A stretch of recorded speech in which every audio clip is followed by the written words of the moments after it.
Other than Judicial Watch, I've been telling you this forever. It's been about Hillary Clinton. Russia's been about Hillary Clinton. And in part Obama, because he was in on it.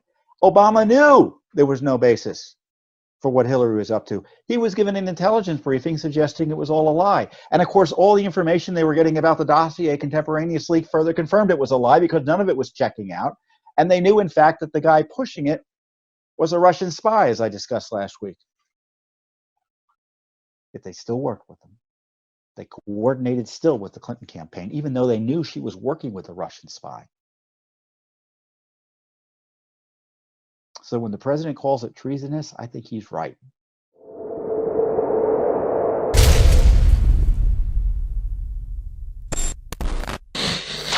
So we had this revelation from the Office of Director of National Intelligence. I forgot to pull it up, so I'm going to have to go by memory here. John Ratcliffe is the president's nominee who was confirmed. You remember Rick Grinnell was there for a few months as an acting head of the ODNI, and Mr. Grinnell, he was former ambassador to Germany for the president. He went, as I said, on a transparency tear and released a lot of information and did a significant house cleaning in the Office of Director of National Intelligence. John Ratcliffe has been trying to follow through by pushing for more transparency on the Obamagate scandal, the worst government corruption scandal in American history. And he confirmed our theory of the case. What's been our theory of the case, you might ask? Our theory of the case is that the Russiagate smears were a knowing lie by the Hillary Clinton and Obama gang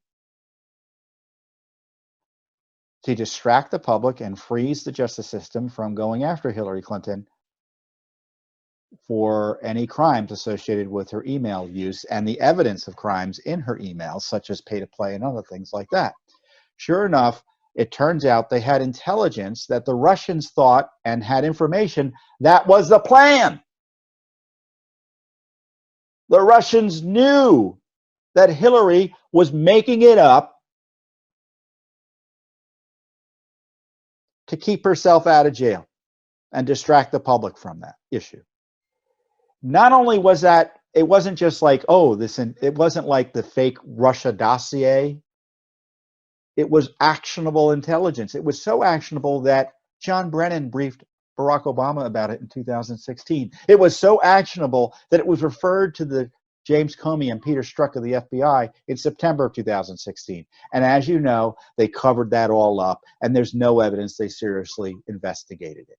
And it was quite obvious to everyone that's what the scam was. They were trying to freeze the Justice Department, freeze the public from looking at Hillary Clinton. And you got to hand it to them. They've been successful, haven't they? Other than Judicial Watch, I've been telling you this forever.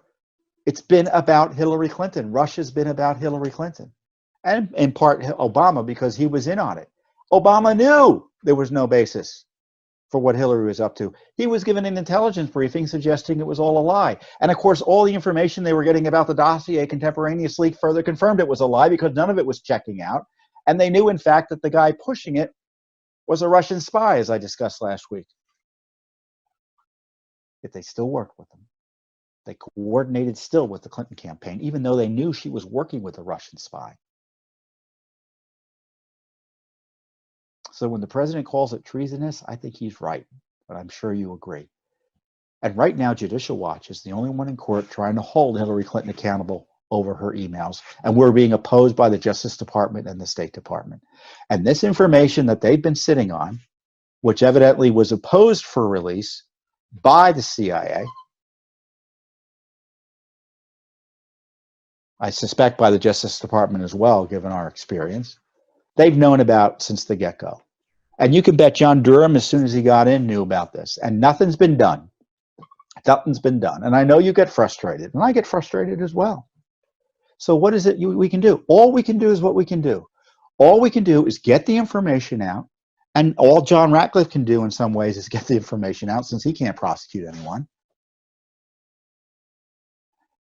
And hopefully that results in increased pressure for real justice and accountability in the criminal court process, in the criminal legal process. But I've been saying time and time again, I don't want to say I told you so, but what's frustrating is that we've all known as outside observers looking at documents that we were able to get over the objections of the deep state, that this was all a ruse decided that, that was out there to protect, that was being used to protect Hillary Clinton. And now we know they knew it too. Of course, we kind of knew that too, right? Because none of it was checking out. So I don't know what Durham's doing, but as you know, Judicial Watch is not going to wait for Durham. We continue our litigation. We're appealing the Hillary Clinton testimony issue. We're getting documents and pushing on what the corrupt FBI was up to, what the corrupt State Department was up to. We're getting disclosures that Congress can't get, that the media is uninterested in getting. So it's just great work by Judicial Watch. But it's frustrating because now we have further confirmation that there was a treasonous coup and malicious, seditious conspiracy against President Trump. We need justice for it. We need justice for it. And I don't know who's going to win in a month, but Judicial Watch ain't going to stop. And we're not going to stop because I know we have your support. And I know you want us to do it, right? You want us to keep on pursuing what we're able to do through the courts. And we thank you for your support of our work in that regard. And you can bet we'll continue to push it, whether or not it's a President Trump or a President Biden. And frankly, in some ways, the Justice Department has been no different between Republican and Democrat administrations. So our work really just doesn't change. We just keep on plowing along. Keep on doing all the heavy lifting, as I say. Thanks for tuning in. Be sure to subscribe to our YouTube channel to catch all the latest news from Judicial Watch.